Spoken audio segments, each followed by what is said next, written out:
Криво седи, право суди. Стара македонска поговорка.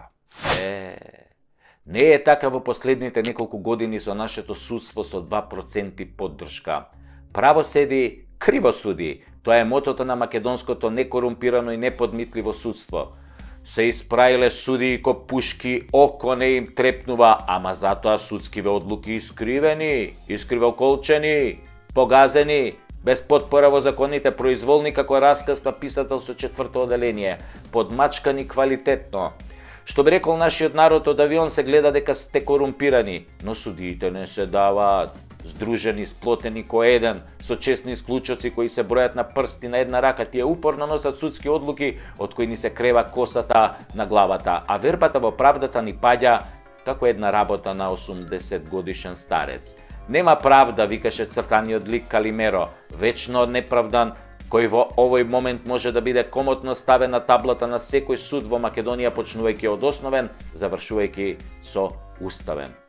Вакво избегнување на правдата има ретко во која земја и затоа оценката за целиот судски систем, односно судската власт, многу брзо се движи кон нула, кон едно големо ништо, што значи шансите да добиете правда во македонските судови се рамни скоро на нула. Имате повеќе шанси да добиете на лото, мисламо на европското лото, затоа што нашето паѓа само за време на избори. Калимеро е веќе целиот народ во оваа држава, а правдата во стилот на дивиот запад е загарантирана вредност само за силните и богатите риби, криминалците со силна политичка поддршка. И тоа си поминува како да е најнормално, заборавајќи го најважниот факт во оваа огромна корупција, дека невините луѓе и компании го извлекуваат поделбелиот крај под налетот на криминалците и судската поддршка. Прашав еднаш еден експерт за право како можам јас како лаик да објаснам во лавиринтите на судството и законите и подзаконските акти што е тоа правда, а што е ескивирање на правдата под ореолот, нели, на корумпираното или коруптивно судство. Тој вака ми рече: најлесниот начин е здравата човечка логика. Ако некоја судска одлука нема логика, тогаш има корупција и неправда. Да ти објаснам пластично, ми рече. Во Македонија е забранета трговија со петарди и запаливи средства. Но, ако судството и обвинителството на некого му прифатат образложение дека илјадниците петарди кои му се запленети му се купени легално од фирма со приложување на некаква фактура, треба да се казни фирмата за недозволен увоз и трговија со петарди, а лицето за шверц со петарди. Тоа е здравата логика. Ако судот го ослободи, значи дека е корумпиран. Се е кажано со овој беззначаен пример. Да не зборуваме за судските одлуки за болницата во Тетово, за автобусот и осудениот шофер, за ослободувањето на десетици политичари фатени во криминал и корупција. Тоа е, ако дојдете на суд, не барајте правда, затоа што сте обичен човек. Или можеби не сте. Вие сте од оние можеби другите, што седите по кафеаните и партиските штабови со судиите и обвинителите и го зголемувате нивниот имотен лист. Се во интерес на вашата правда.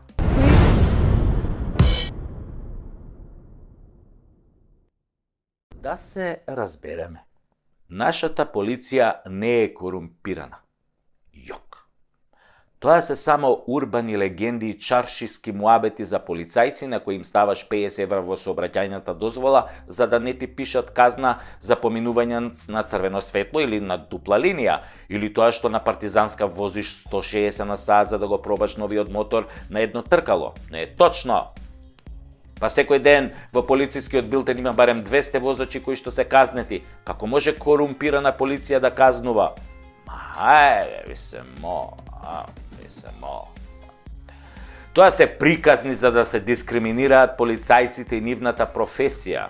Земале едни другари ми раскажуваат таква измислена приказна како демек испиле по 2-3 раки и неколку пива и неколку гајби пиво, не се сеќам баш, и полицијата ги сопрела, им дала да дуваат во балончи, нормално балончето покажало дека се чори пијани земја. И полицајецот ги прашал каде се здрвиле толку, тие му рекле: бате, не испивме многу ние, бе. Еден другар частеше дека купил диплома за доктор, па рековме, ај малку да се провеселиме со новиот матичен, па отидовме тамо на Ќошон кај Перо. Знаеш Перо, кај Перо бевме. Леле, брат, каква плескајца прави Перо, ао.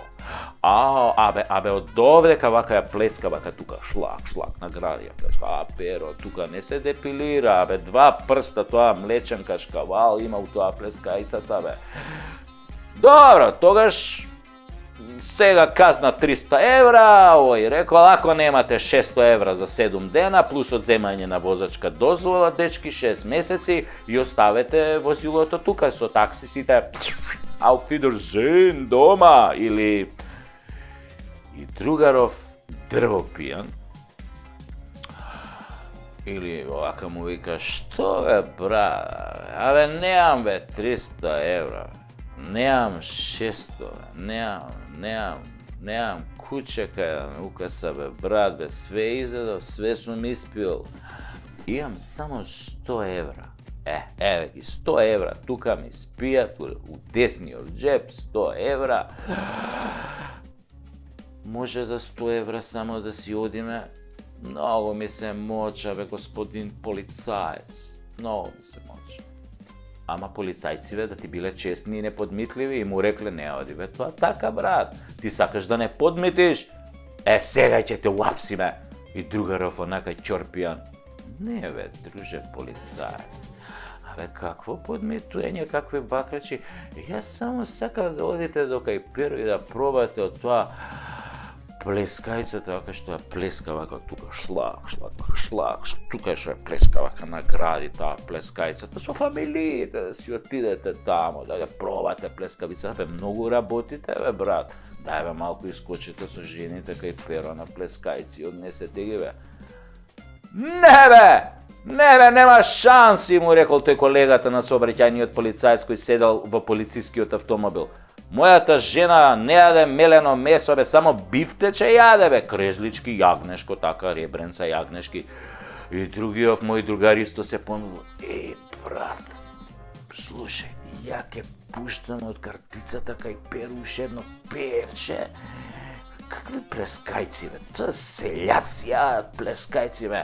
Не заебај, има брат, жена ти е многу паметна и сигурно има коефициент на интелигенција ко Никола Тесла 300. Многу е паметна, бе, па знае она што сака, бифтече, винце, има атмосфера.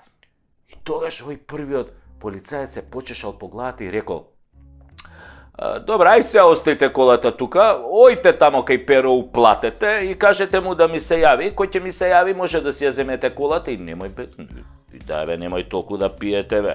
Немој, бе, џубиња сте се направиле. Може полиција да ве фати, да ве земе возачката дозвола. Се разбравме ли? И така, другариве мои заштедиле 150 евра и 6 месеци без возачка дозвола. Тоа е кога полицијата не е корумпирана, кога нема корупција, а има само добар апетит. А за овие началници, што се сликаат на партиски митинзи, за полицајци што седат со мафијаши и се сликаат по кафеани, за функционерите и тендерите во Министерството за внатрешни работи, за тоа во некоја друга прилика да се разбереме, да бидеме на чисто. Во полицијата нема корупција. Јок! Има само Рима и плескајци.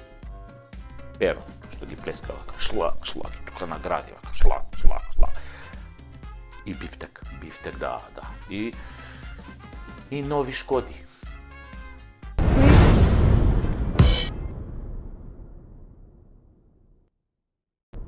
Корупција во политика. Ама ајде ви се мол. Абе глупост. Каква корупција во политика? Во политика нема корупција. Таму имаме борба со корупцијата. Нон-стоп борба. Како кој дојде на власт, он се бори, се мачи, војува со денови ноќи, нон-стоп е под опсада, се бори гради во гради со корупцијата. Толку е таа борба тешка и напорна и долготрајна. Задникот им знае. Што на секој политичар не му е доволен еден мандат за таа борба. Бара уште еден мандат. И уште еден за да може да се избори со корупцијата. И кај што е тешка борбата, таа е фрустрирачка и напорна, на секој политичар му создава здравствени проблеми, стрес. Например, Доаѓа тој млад, слаб, но здрав и неискусен и по неколку години жестока борба во политиката со корупцијата, секојдневно полна со нервози, неуспешни битки, еден напред, три назад, од фрустрацијата почнува прекумерно да јаде. Од нервоза јаде. Јаде, не може да застане. Обично политичарот, разочаран од неуспешната борба со корупцијата, јаде во собраниското бифе. И тоа строго бифтек, заради тоа што протеините те прават посилен во борбата, да може да ја победи корупцијата. И така, стресен, уморен, фрустриран од борбата со корупцијата, политичарот малку така ќе качи некое килце, после 10 кила, па 20 кила, па тогаш мора да купи нови одела, нови кошули, бидејќи не може да се бори против корупцијата во оделот Битпазар, со кој дошол во парламентот и со чели кинески некој тамо. Не бе, таа борба бара квалитетни материјали кои не се кинат така лесно, која ќе се зграпчиш за шија со противникот. Затоа материјалите мора да бидат квалитетни, оделата строго Hugo Boss или Бицијани, а чевлите од 700 евра, под 700 евра не се признава чевла, затоа што, како вика народната поговорка, со гол газ не се оди на свадба, ниту се фаќа риба. Сака да каже дека без подарок не се оди на свадба. Се мисли всушност на подарок во плико, пари во плико, евра во плико, може и долари во плико, може и албански леки, само ако пликото е, например, женска ташна, така наречена плико, за да бидат во доволен број. Така и добрата битка со корупцијата на политичарите е всушност борбата со пликото, да не влезе во нивниот скинат джеп од некое демоде од дело или од пазарче шо е, туку да склизне меко во листерот на новата воена Бицијани опрема. Леле да знаете како се бори против корупцијата кога имаш Бицијани од делове. Па кој ќе им мавнеш една, па она кој ќе те залепи со една, две, три, 5.000 по фаца. Па tu треба да се издржи бе. 5.000 евра, например, у фаца се јак удар на корупцијата. 50.000 веќе те нокаутираат, не знаеш кај си. Прашуваш кој го исклучи светлото? Кој го исклучи? И на смењете тера со 50.000 евра кој ќе те мавне корупцијата. Кој го исклучи светлото? И машната мора да биде црвена, затоа што на тегето дело и бела кошула оди црвена машна, која ги символизира жртвите кои секој политичар ги дава во борбата со корупцијата. Неговите долгогодишни жртви да ја искорени корупцијата, да нема корупција кај неговите колеги, така и тој ќе се избори за да се одвикне полека за време на 3-4 мандата. И за неговата борба со корупцијата секој политичар бидува награден како што доликува и секој е транспарентен затоа што борбата бара транспарентност кон тие што го барале тоа. Така, неговата награда се гледа во зголемувањето на неговиот имот на имотната листа во антикорупцијска. Што повеќе политичарот се бори против корупцијата, тоа повеќе му расте списокот на станови, возила и пари со кои е награден за својата борба. Така е барем во нашата земја. Ама во Шведска е обратно да ти било. Ама па, шо разбираат бе тие швеѓаните од политичка борба со корупцијата? Имаат тие други проблеми.